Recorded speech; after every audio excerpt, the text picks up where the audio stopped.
4 måneder skal jeg altså løbe mit livs vigtigste løb. Jeg skal simpelthen deltage i Nordic Race. Så derfor har vi taget fat i ikke bare Danmarksmesteren, men i Europamesteren i OCR. Og venner, Grenade har selvfølgelig sørget for, at vi ankommer med stil, ikke? Er du klar, bro? Fucking klar, bro. Men du har jo ikke engang kørekort. Ja. Det er så også en mindre detalje, altså.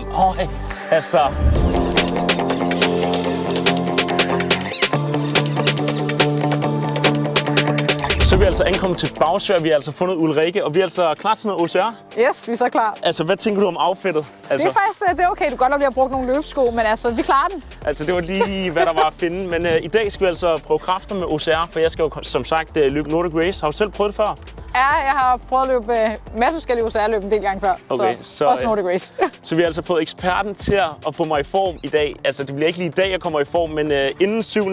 september er målet at kunne de her 30 forhindringer. Ja, jamen lad os få varmen. Vi går bare i gang her. Den har jeg faktisk lavet noget i fedten, den der. Der er vel ikke nogen teknik her, det er bare at give den gas. Det er bare at give den gas. Det var det for i dag, venner. Jamen, jeg har hængt lidt forskelligt op her. Den første bane her, det er den, jeg tænker, at vi skal tage. Altså nu, jeg kan ikke huske, hvornår jeg sidst har gået armgang, og jeg kan næsten ikke tage en pull-up mere. Jeg skal virkelig i gang med at træne. Svinger du dig godt ud, svinger tilbage. Ja. Og jorden er vel giftig, ikke? Yes, lige præcis. Så du kan i princippet stoppe der, eller så kan du tage den videre her, ned til de her greb hernede, ikke? Altså, jeg har aldrig set noget, der så smooth og nemt ud. Men venner, nu skal vi altså se, om Bjørnen kan hænge deroppe. Og Ulrike kommer simpelthen til at rate alle de forskellige øvelser i dag. Og så til sidst, så laver vi altså en konkurrence, og så laver vi sådan et lille OCR-løb.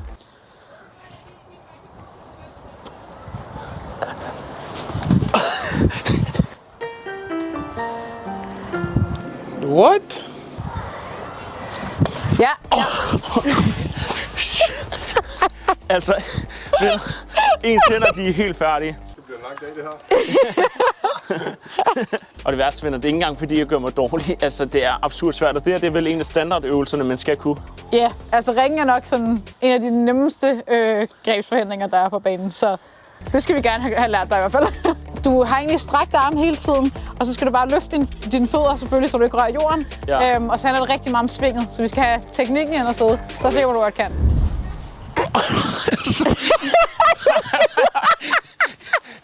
Så når du skal give slip for at komme over til næste ring, så giver du slip på vejen tilbage der, for at komme derhen.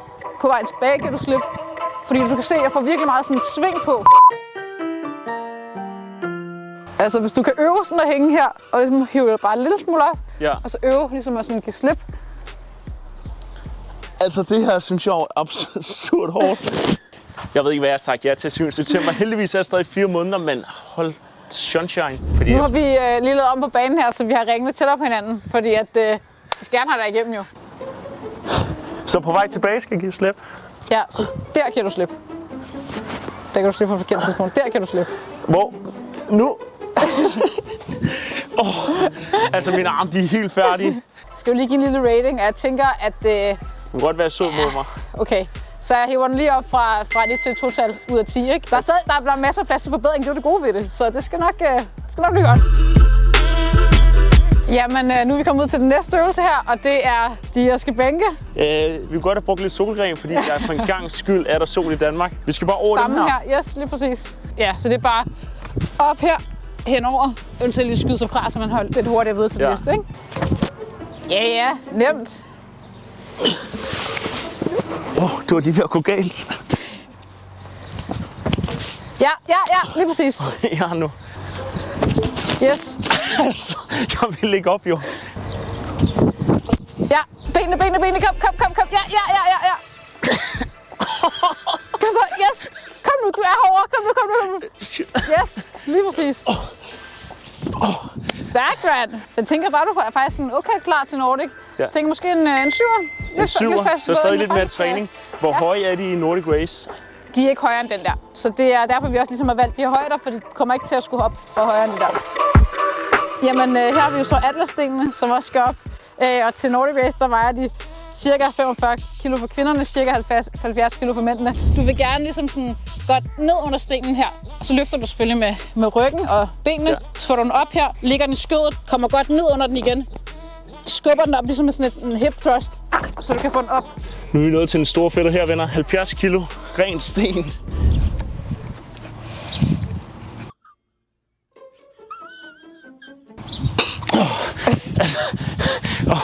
Jeg tror aldrig, jeg har prøvet noget så hårdt. Og så løfter du ligesom et dødløft. Op til, yes, op til lågen, yes. Piller ned under, yes, ja, lige præcis. Ja. Oh, shit. Og skal den ned igen. Dobbelt så meget. Sådan der må du så ikke gøre til løbet, du skal løfte den ned. Okay. Hvad er egentlig din fedeste oplevelse med sådan alt OCR? Det var nok, da jeg vandt EM. Det var nok sådan... Altså, jeg er faktisk blevet hooked på sporten, men jeg er godt nok ringe. Men det handler om at være med. Er det ikke det, venner? Benene, ting ben. Ja, op i skødet, yes. Helt ned under den, ned. Yes, ja. Stærkt det der. Sådan. Jeg tænker, at du fik jo de 2 sådan, sten op her, men du skal jo lidt højere op i vægt, så lad os sige en 5 ud af 10. 5 ud af 10, det kræver meget øvelse. Så her der har vi dipwalken. Enten kan man hoppe den, det går hurtigst, ved at hoppe sådan her med benene. Ellers, hvis man synes, det er lidt for svært, så kan man gå på benene og ligesom på den måde sådan cykle sig fremad. Så man bruger meget hele kroppen og ikke kun armene? Og cykle derudad. derudad. Jeg ved ikke, om vi bare skal over tilbage i bilen og så mod altså, det er jo næsten en pinlig adfærd, det her. Nå, lad os prøve. Bare hop op. Yes, okay. Præcis. Og så cykler du bare. Ja. Cykler, okay. Ja, cykelben. Det er benene, ja, lige præcis. Ja, come on. Okay, jeg skal cykle. Ja. Du vil have strækt armen. Yes. Benene. Ja.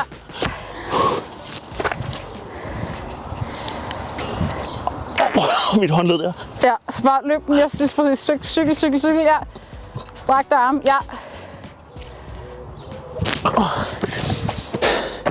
Kommer helt kroppen Hvor mange gange træner du egentlig sådan på en uges tid? Hvis du har sådan 7 dage? Altså, jeg træner jo flere gange om dagen. Altså 2-3 gange om dagen, og så... Jeg tror, jeg er sådan en average person, ikke? Og jeg har virkelig haft problemer med det her i dag. Men jeg tænker, at vi skal til at lave en lille konkurrence. Yes. Så vi skal bare løbe banen igennem, og skal altså se, om jeg kan overhovedet gennemføre mit første mini Nordic Race. Er vi klar? Vi er så klar. 3, 2, 1, go!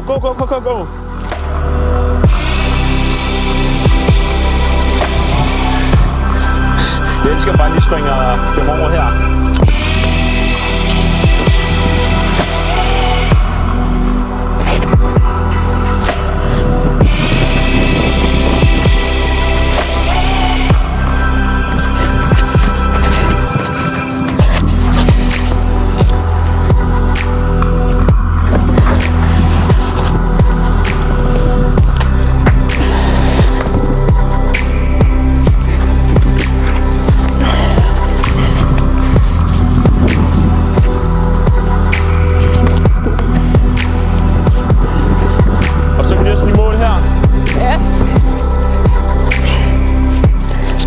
Stop. Det var præcis 1 minut og 30 sekunder. Stærkt. Det var det. Tak for i dag. Ej, nu er det blevet mine tur, venner. Du tæller bare ned. 3, 2, 1, værsgo. Ja, jeg kommer. Kan du prøve igen? Du havde et ret godt sving der lige i starten. Skal huske at give slip på vej tilbage. Ej, okay. Vi løber videre. Ja. Start.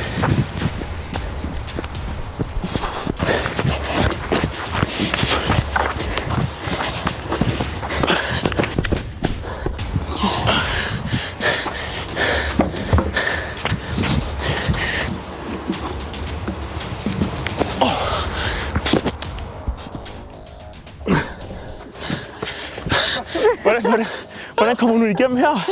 Ja, under. Hvem?